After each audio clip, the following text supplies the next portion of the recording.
This beautiful mosaic is the most detailed image ever taken on the surface of Mars. It captures some of the sedimentary rocks that scientists came to the red planet to study. Only the very edges of the rover are visible in this mosaic. NASA's Perseverance Mars rover is now exploring a really important part of Jezero Crater. Around 3.5 billion years ago, a river flowed into Lake Jezero, depositing mud and sand on the crater floor, forming an ancient delta.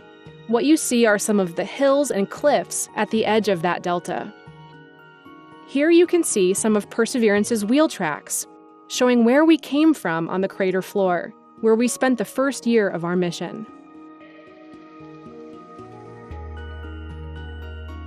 Take a look at the darker gray layered rocks that make up the roughly 32-foot-tall cliff in front of the rover.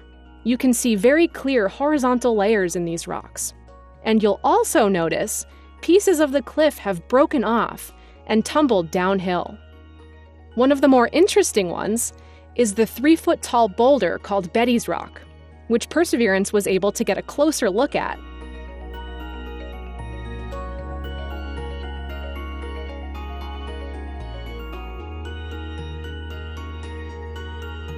These rocks have been sitting on the surface of Mars for billions of years. And over that time, wind erosion has shaped the surface into pretty interesting forms, like this balanced rock.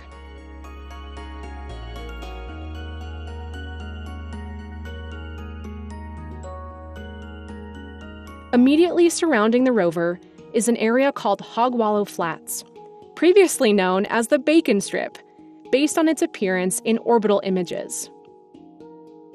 Take a look at the bright rocks the rover is sitting on. We think these are some of the finest grained sedimentary rocks deposited in the delta. Fine-grained rocks are important because they're typically really good places to look for signs of ancient life. We'd plan to do up to 5 abrasions on the rocks in this area. That's where we use our drill to expose a fresh surface, which allows us to analyze the chemistry and mineralogy. But Mars threw us some curveballs, and these softer rocks didn't always cooperate. Here you can see the result of one of our abrasion attempts. The rock crumbled during the abrasion, preventing us from analyzing the spot. We had 2 unlucky abrasion attempts in this area before achieving success at the Skinner Ridge outcrop. Here, we collected our first 2 rock core samples from the delta, and since then, we've collected 2 more. Perseverance drove to the delta because it is a very promising place to look for signs of ancient life. We hope to learn more when a future mission brings these samples back to Earth. So far, we're excited by what we've collected.